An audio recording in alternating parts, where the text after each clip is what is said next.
thought, what would happen if a little kid, a little queer yellow boy from Hartford also decided not to compromise in his writing, in the shadow of Mark Twain and Wallace Stevens and Harriet Beecher Stowe, Emily Dickinson. I wanted to give it a shot, and who knows, you write, I write at night, and it's an abyss. You stare into the abyss, and you never know anybody's waiting for you at the end of your sentence. But here we are, and so thank you so much for recognizing me as an artist. It means a lot as an Asian American artist. Often now we're talking about Asian American representation, and it's incredibly difficult to look at the landscape of American culture and see that you're supposed to be a musical prodigy, a pianist, a mathematician, or what have you, doctor, lawyer, and you decide to make sentences.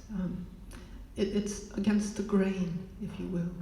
But I've always felt that this is the New England spirit. It's a cramped area. You drive 30 minutes and you're in a totally different milieu. And that's what inspired me about this place. I think this is a microcosm of the country. We rub elbows with each other, and I think it's up to us to decide, do we use language to understand each other, or does language start to fail us, or we fail its promise? And I think this book tackles a lot of what I tried to figure out growing up after 9/11. My generation was disintegrating. We didn't know that a future was possible in the ways that the American dream promised. The towers fell down, and right after that, terror and horror was color-coded. Childhood ended overnight. We were the last generation to truly play outside.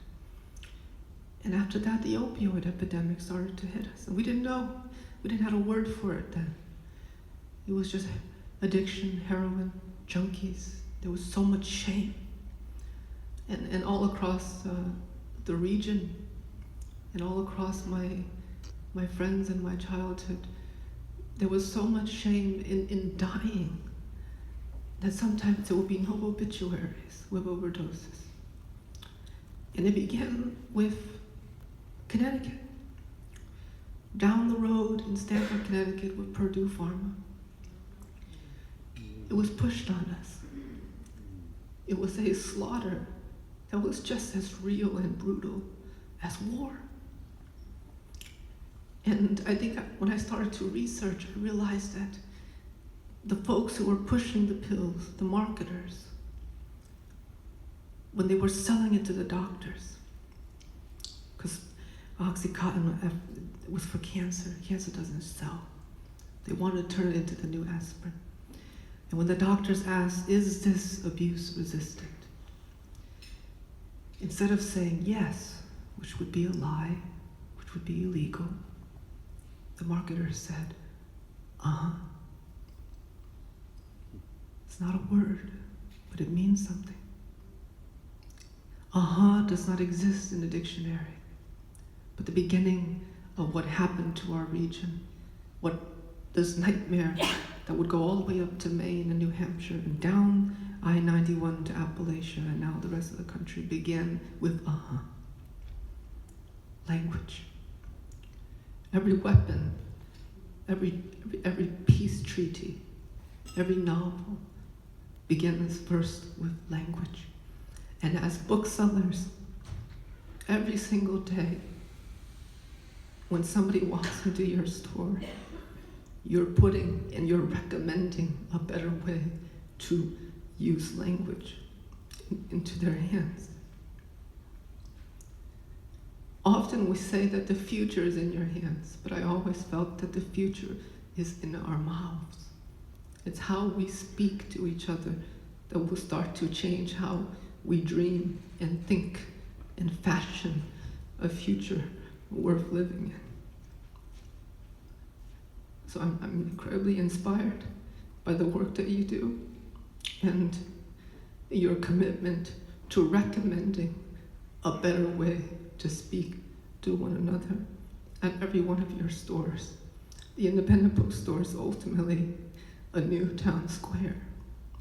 And I'm really proud publishing this book. I was a poet first, and as a poet, you don't really get to go around the country. You publish a book, your 5 friends says congrats,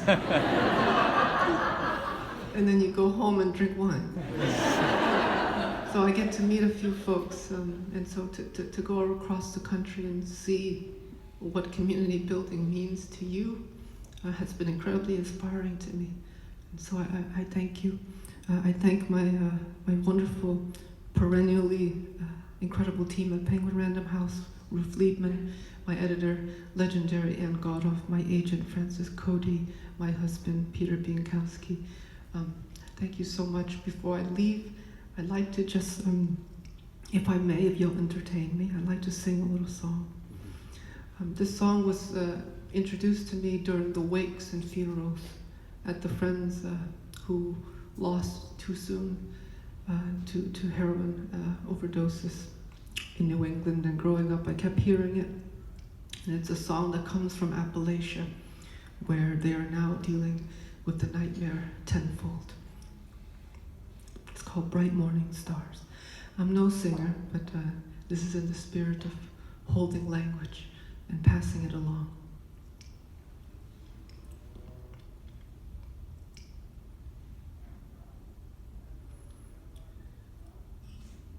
Bright morning stars are rising.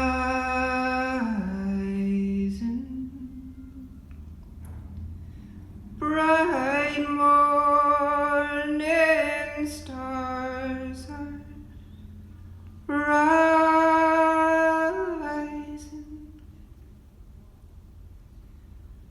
Bright morning stars are rising.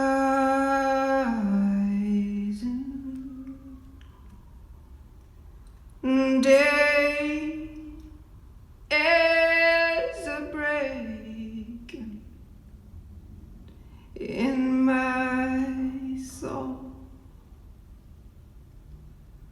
Oh, where are dear brothers?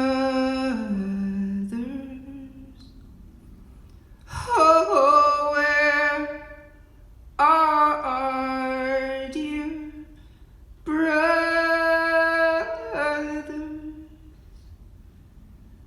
They have gone up to heaven, shouting.